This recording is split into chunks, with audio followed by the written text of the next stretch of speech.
दूसरे टेस्ट मुकाबले के तीसरे दिन रोमांचक मोड़ पर पहुंचा मुकाबला, लेकिन टीम इंडिया है जीत के करीब। नमस्कार दोस्तों, स्वागत है आपका एक बार फिर हमारे चैनल में।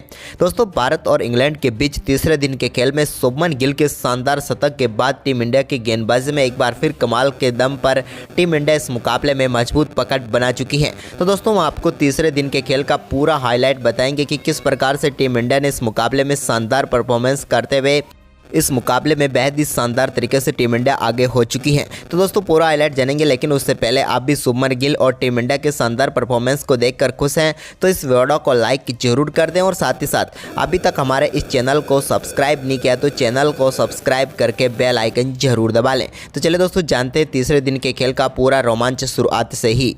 तो दोस्तों, आज तीसरे दिन के खेल की एक बार फिर शुरुआत करने उतरे रोहित शर्मा और उनके साथ यशस्वी जायसवाल।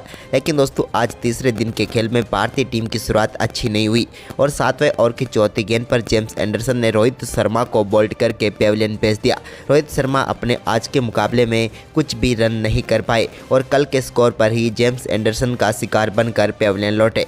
उन्होंने 21 गेंदों का सामना किया और 13 रन बनाकर रोहित अपना विकेट गंवा बैठे। इसके बाद दोस्तों, यहाँ पर जेम्स एंडरसन की ही गेंद पर 9वें ओवर की तीसरी गेंद पर यशस्वी जायसवाल भी स्लिप में जो रूट को अपना कैच थमा बैठे और भारतीय टीम को एक और झटका लगा और यहां पर यशस्वी जायसवाल को भी पेविलियन भेजने में कामयाब हुए जेम्स एंडरसन और 2 विकेट लेकर यहां पर शानदार शुरुआत कर दी इंग्लैंड की। यशस्वी की हम बात करें तो 27 गेंदों पर 17 रन बनाकर पेविलियन लौटे। इसके बाद दोस्तों, शुभमन गिल का शानदार परफॉर्मेंस जारी रहा और उन्होंने 10वें ओवर की तीसरी गेंद पर टॉम हार्टले के एक बेहतरीन चौका जड़ा, जहां पर उन्होंने ओवर मिड विकेट की तरफ गेंद को चौके के लिए बाउंड्री लाइन के पार भेजा।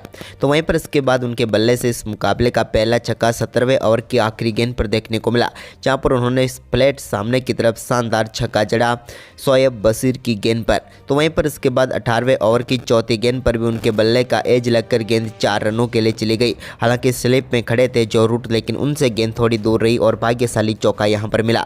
तो वहीं पर इसी ओवर की 5वीं गेंद पर उन्होंने फाइन लेग की तरफ एक और कमाल का चौका यहां पर जड़ दिया और इस ओवर में भी 2 चौके उनके बल्ले से देखने को मिले। इसके बाद 20वें ओवर की दूसरी गेंद पर श्रेयस अय्यर ने भी शानदार तरीके से फाइन लेग की तरफ ही गेंद को चौके के लिए बाउंड्री लाइन के पार भेजा और दोनों बल्लेबाजों के बीच शानदार 50 रनों की पार्टनरशिप मात्र 77 गेंदों पर ही पूरी हो गई। इसके बाद 23वें ओवर की दूसरी गेंद पर शुभमन गिल ने एक बार फिर शानदार परफॉर्मेंस दिखाया और एक और शानदार कट शॉट के जरिए बिहाइंड द स्क्वायर गेंद को 4 रनों के लिए बाउंड्री लाइन के पार भेजा। तो इसी ओवर की 5वीं गेंद पर भी उनके बल्ले से एक और कमाल का चौका देखने को मिला और इस बार बैकवर्ड पॉइंट की तरफ गेंद को 4 रनों के लिए भेजकर इस ओवर में भी 2 बेहतरीन चौके जड़े। इसके बाद 24वें ओवर की दूसरी गेंद पर टॉम हार्टले के मिड विकेट की तरफ एक शानदार चौका श्रेयस अय्यर के बल्ले से भी देखने को मिला। यह भी एक कमाल का शॉट था। इसके बाद दोस्तों, 26वें ओवर की तीसरी गेंद पर शुभमन गिल ने शानदार परफॉर्मेंस करते हुए एक और शानदार चौका सामने की तरफ जड़ दिया। यह भी कमाल का शॉट था, जहां पर उन्हें एक और चौका मिला। तो वहीं पर शानदार परफॉर्मेंस शुभमन गिल का जारी रहा और उन्होंने 27वें ओवर की तीसरी गेंद पर एक और शानदार चौके के साथ अपना बेहतरीन अर्धशतक पूरा कर लिया। नंबर 3 पर बल्लेबाजी करते हुए ये इनका पहला अर्धशतक था, जो कि 60 गेंदों पर पूरा हुआ। लेकिन इसके बाद दोस्तों, यहाँ पर 28वें ओवर की पहली गेंद पर बड़ा शॉट खेलना चाहते थे श्रेयस अय्यर, लेकिन एक कमाल का कैच बेन स्टोक्स ने पकड़ा, जहां पर 25 यार्ड पीछे की तरफ दौड़कर उन्होंने श्रेयस को पेविलियन भेजा, जिन्होंने 52 गेंदों पर 29 रन बनाए।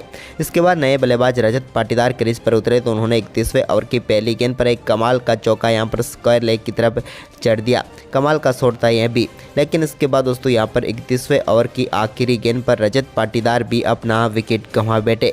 उनके बल्ले का इनसाइड एज लगा, लेकिन कमाल का कैच बेन फोकस ने पकड़ा और भारतीय टीम को चौथा झटका लगा।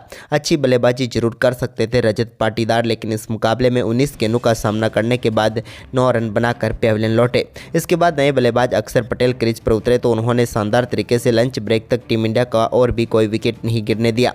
वहीं पर दोस्तों, लंच टाइम तक अक्षर पटेल 13 गेंदों पर 2 तो वहीं पर शुभमन गिल 78 गेंदों पर 60 रन बनाकर क्रीज पर थे। आज के दिन के इस सेशन की हम बात करें तो 30 ओवर में भारतीय टीम ने 102 रन बनाए और 4 विकेट गंवाए। वैसे इस सेशन की बात करें तो ये दोनों टीमों के बीच शेयर रहा, लेकिन दोस्तों अब भारतीय टीम के पास 273 रनों की बढ़त हो चुकी थी और 6 विकेट अभी भी भारतीय टीम के हाथ में थे। तो वहीं पर इसके बाद आज के दिन के दूसरे सत्र में एक बार फिर अक्षर पटेल और शुभमन गिल क्रीज पर उतरे तो यहाँ पर दोस्तों शानदार बल्लेबाजी करके दिखाई अक्षर पटेल ने, जब उन्होंने 36वें ओवर में एक कमाल का चौका जेम्स एंडरसन की गेंद पर लगाया। तो इसके बाद एक बार फिर उन्होंने 40वें ओवर की 5वीं गेंद पर भी कमाल का परफॉर्मेंस करते हुए कवर ड्राइव के जरिए एक बार फिर गेंद को एक्स्ट्रा कवर बाउंड्री लाइन के पार भेजकर एक और शानदार चौका जड़ दिया। अब दूसरे 70 में भी टीम इंडिया की शुरुआत शानदार हो चुकी थी, लेकिन इसके बाद 41वें ओवर की दूसरी गेंद पर रेहान अहमद की गेंद को एक बार फिर से शानदार तरीके से 6 रनों के लिए बाउंड्री लाइन के पार भेजा शुभमन गिल ने। एक लॉफ्टेड शॉट के जरिए लॉन्ग ऑन बाउंड्री लाइन के पार भेजकर कमाल का छक्का उन्होंने जड़ा। तो वहीं पर इसी ओवर की तीसरी गेंद पर भी उनके बल्ले से स्लॉग स्वीप के जरिए एक और शानदार चौका देखने को मिला। बिहाइंड द स्क्वायर गेंद को उन्होंने चौके के लिए बाउंड्री लाइन के पार भेजकर इस ओवर की 2 गेंदों पर 10 रन बना लिए, लेकिन ओवर की चौथी गेंद को भी उन्होंने नहीं बख्शा और चौथी गेंद पर भी कमाल का शॉट खेला मिड विकेट की तरफ और एक और चौका लगाकर अपने स्कोर को 80 रनों के पार पहुंचा दिया। अब धीरे धीरे वो अपने कदम शतक की ओर आगे बढ़ा रहे थे, जबकि टीम इंडिया मजबूत स्थिति में पहुंचती हुई नजर आ रही थी। तभी शानदार बल्लेबाजी करते हुए एक और चौका यहां पर शुभमन गिल ने शोएब बशीर की गेंद पर लगाया, जब उन्होंने 50वें ओवर की तीसरी गेंद पर भी एक शानदार चौका जड़ा। तो इसके बाद अक्षर पटेल ने भी कमाल की बल्लेबाजी करते हुए टॉम हैटली की गेंद पर मिड विकेट की तरफ एक और शानदार चौका जड़ दिया। यह भी एक कमाल का शॉट था। इसके बाद शुभमन गिल अपने शतक के बिल्कुल नज़दीक पहुंचते हुए नजर आ रहे थे और उन्होंने अपना कमाल का शतक 52वें ओवर की चौथी गेंद पर सिंगल के साथ पूरा किया और नंबर 3 पर बल्लेबाजी करते हुए ये इनका पहला शतक है भारतीय टीम के लिए, जबकि टेस्ट कैरियर में ये इनका तीसरा शतक था। 132 गेंदों पर ही इन्होंने अपना शानदार शतक पूरा कर लिया और टीम इंडिया के लिए मुश्किल समय में एक शानदार पारी खेलने में वो कामयाब हुए। इसके बाद 55वें ओवर की आखिरी गेंद पर एक और शानदार चौका मिडॉन के ऊपर से खेला अक्षर पटेल ने और गेंद को बाउंड्री लाइन के पार भेजा। हालांकि यहां पर अच्छी तरीके से बल्लेबाजी चल रही थी टीम इंडिया की, लेकिन तभी 56वें ओवर की आखिरी गेंद पर रिवर्स स्वीप करना चाहते थे शुभमन गिल, लेकिन गेंद उनके ग्लव्स पर लगकर सीधे विकेट कीपर के हाथों में चली गई और भारतीय टीम को शुभमन गिल के रूप में झटका लगा। उन्होंने 147 गेंदों पर 104 रनों की शानदार पारी खेली। इसके बाद 57वें ओवर की 5वीं गेंद पर भी उनके बल्ले से एक और शानदार चौका अक्षर पटेल ने जड़ दिया, जब रेहान अहमद की एक शॉर्ट गेंद पर उन्होंने फाइन लेग की तरफ गेंद को चौके के लिए भेज दिया। लेकिन इसके बाद अक्षर पटेल भी ज़्यादा देर तक टिक नहीं पाए और 60वें ओवर की आखिरी गेंद पर एक कमाल के रिव्यू ने उनकी पारी को भी समाप्त किया, क्योंकि गेंद सीधे उनके पैड पर जाकर लग रही थी और वो पूरी तरीके से आउट थे। तो यहाँ पर अंपायर को अपना फैसला बदलना पड़ा और एक बार फिर अर्धशतक से चूक गए अक्षर पटेल, जिन्होंने 84 गेंदों पर 45 रनों की पारी खेली। तो इसके बाद दोस्तों यहाँ पर श्रीकर भारत ने 64वें ओवर की 5वीं गेंद पर मिडॉन की तरफ भी एक शानदार शॉट खेला और गेंद को चौके के लिए बाउंड्री लाइन के पार भेज दिया और इसी के चलते आज तीसरे दिन टी ब्रेक तक भारतीय टीम ने 227 रन बना लिए 6 विकेट के नुकसान पर। इस सेशन की हम बात करें तो भारतीय टीम ने अपने 2 महत्वपूर्ण विकेट गंवाए और 29 ओवर में 97 रन बनाए। ये सेशन भी दोनों टीमों के बीच शेयर रहा, लेकिन भारतीय टीम के पास अब 370 रनों की शानदार बढ़त हो चुकी है। लेकिन दोस्तों इसके बाद तीसरा सत्र टीम इंडिया के लिए उतना अच्छा नहीं रहा, क्योंकि तीसरे सत्र की शुरुआत ही भारतीय टीम के लिए रेहान अहमद की गेंद पर श्रीकर भरत के विकेट के साथ हुई, जहां पर बेन स्टोक्स ने एक शानदार कैच पकड़ा और श्रीकर भरत इस मुकाबले की इस पारी में कुछ भी खास नहीं कर पाए। 28 गेंदों पर 6 रन बनाकर चलते बने। तो वहीं पर इसके बाद दोस्तों 67वें ओवर की 5वीं गेंद पर नए बल्लेबाज कुलदीप यादव भी बड़ा शॉट खेलना चाहते थे। गेंद हवा में खड़ी हुई और उसके नीचे आ गए डकेट और यहाँ पर एक और झटका टीम इंडिया को लगा। कुलदीप यादव अपना खाता भी नहीं खोल पाए और 5 गेंदों का सामना करने के बाद शून्य पर ही वो चलते बने। तो इसके बाद दोस्तों यहाँ पर रविचंद्रन अश्विन ने कमाल की बल्लेबाजी करते हुए 73वें ओवर की पहली गेंद पर एक शानदार चौका उनके बल्ले से देखने को मिला। तो इसके बाद 77वें ओवर की चौथी गेंद पर भी उन्होंने कमाल की बल्लेबाजी करते हुए एक कमाल का छक्का लॉन्ग ऑन के ऊपर से जड़ दिया। ये कमाल का शॉट था, जहां पर उन्होंने स्टेप डाउन करके गेंद को 6 रनों के लिए भेजा। तो वहीं पर इसकी अगली गेंद पर उन्होंने एक बार फिर शानदार परफॉर्मेंस दिखाया और एक और बेहतरीन चौका जड़ दिया। यहाँ पर भी गेंद को बैकवर्ड स्क्वायर लेग की तरफ चौके के लिए उन्होंने बाउंड्री लाइन के पार भेजा।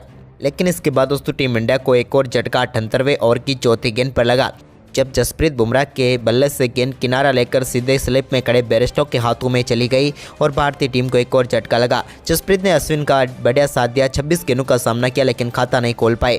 इसके बाद रविचंद्रन अश्विन भी 19वें ओवर की तीसरी गेंद पर अपना catch wicket keeper Ben focus को थमा बैठे और भारतीय टीम 255 रनों पर ऑल आउट हो गई। लेकिन इंग्लैंड के सामने भारतीय टीम ने 399 रनों का शानदार लक्ष्य रखा। रविचंद्रन अश्विन की बात करें तो उन्होंने 29 रनों की शानदार पारी खेली। वहीं पर इस लक्ष्य का पीछा करने उतरी इंग्लैंड की टीम की एक बार फिर कमाल की शुरुआत रही। इंग्लैंड की टीम की तरफ से डकेट और क्रॉली पारी की शुरुआत करने उतरे तो दूसरे ओवर की 5वीं गेंद पर डकेट ने शानदार चौका लगाया। तो इसके बाद दूसरे ओवर की आखिरी गेंद पर भी उनके बल्ले से एक और कमाल का चौका देखने को मिला। जबकि दोस्तों चौथे ओवर में क्रॉली के बल्ले से भी 2 बेहतरीन चौके मुकेश कुमार की गेंदों पर देखने को मिले। इसके बाद इस मुकाबले में इस पारी का पहला छक्का कुलदीप यादव के ओवर में देखने को मिला, जब एक कमाल का शॉट खेलते हुए गेंद को सीधे 6 रनों के लिए लॉन्ग ऑन के ऊपर से क्रॉली ने बाउंड्री लाइन के पार भेज दिया।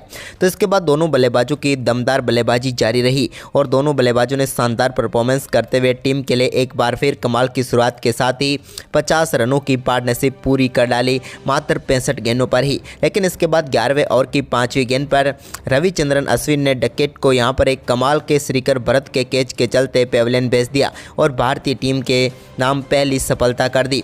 डकेट की हम बात करें तो 27 गेंदों पर 28 रन बनाकर वो रविचंद्रन अश्विन का शिकार बने।